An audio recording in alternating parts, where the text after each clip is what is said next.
আমরা চাইবো যে আমাদের থানার লোকদের যাতে অগ্রাধিকার দেওয়া হয়। গেছি চাকরির জন্য যখন গেছি হয়তো 20,000 30,000 টাকা দিতে হবে বেনিফিট। অনুরোধ যত সম্ভব দ্রুত কাজ শেষ করে স্থায়ী লোকদের চাকরির ব্যবস্থা করেন এবং দীর্ঘ প্রতীক্ষার অবসান। চট্টগ্রামের আনোয়ারায় আনুষ্ঠানিকভাবে উদ্বোধন হয়েছে বহুল কাঙ্ক্ষিত চাইনিজ ইকোনমিক জোন। বাংলাদেশ চীনের অর্থনৈতিক সহযোগিতার নতুন মাইলফলক হিসেবে দেখা হচ্ছে এই প্রকল্পকে। স্থানীয়দের প্রত্যাশা, শিল্প প্রতিষ্ঠান গড়ে উঠলে সৃষ্টি হবে হাজারো কর্মসংস্থান, বদলে যাবে পুরো অঞ্চলের অর্থনৈতিক চিত্র। কারণে মানুষ চুরি ডাকাতি বদমাশি এখন অ্যাভেলেবেল আপনারা দেখতেছেন। একটা চাকরির জন্য আমি গেছি, চাকরির জন্য যখন গেছি হয়তো 20,000 30,000 টাকা দিতে হবে বেনিফিট দিতে হবে অগ্রিম।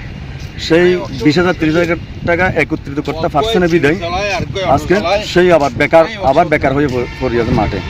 এখন সেই আনোয়ারার মানুষ খুব আনন্দিত, উৎসাহিত এবং লক্ষাধিক মানুষের এখানে কর্মসংস্থান হবে, আনোয়ারা বিনিয়োগ বাড়বে এবং বিদেশি বায়াররা আসবে। চট্টগ্রামের আনোয়ারার বিস্তীর্ণ এলাকা জুড়ে গড়ে ওঠা চাইনিজ ইকোনমিক জোনের উদ্বোধনী অনুষ্ঠানে সরকারের পাশাপাশি দেশি বিদেশি বিনিয়োগকারীদের উপস্থিতি ছিল চোখে পড়ার মতো। নতুন এই শিল্পাঞ্চলের অগ্রযাত্রা যেন আনোয়ারা সহ আশপাশের এলাকার মানুষের চোখে নতুন আশার সঞ্চার করেছে। এছাড়া এই অর্থনৈতিক অঞ্চলকে ঘিরে তৈরি হয়েছে বড় ধরনের বিনিয়োগের সম্ভাবনাও। পর্যায়ক্রমে এখানে বিভিন্ন খাতে শিল্প প্রতিষ্ঠান গড়ে উঠবে, ফলে প্রত্যক্ষ ও পরোক্ষভাবে হাজার হাজার মানুষের কর্মসংস্থানের সুযোগ সৃষ্টি হবে বলে আশা করছেন এখানকার স্থানীয় বাসিন্দারা। আমরা চাইবো যে আমাদের থানার লোকদের যাতে অগ্রাধিকার দেওয়া হয়, ইতিপূর্বে আগে কি পাই চাকরি পাই, এটা আমাদের দাবি।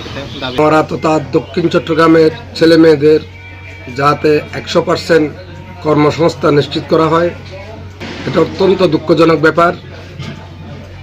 এই প্রতিষ্ঠানগুলো আমাদের বুক চিরে করা হয়েছে, এই শতভাগ কর্মসংস্থান নিশ্চিত করা হয়। শুধু কর্মসংস্থানই নয়, শিল্পায়নের ফলে সড়ক, বিদ্যুৎ, গ্যাস, যোগাযোগ সহ নানা অবকাঠামোর উন্নয়ন হবে।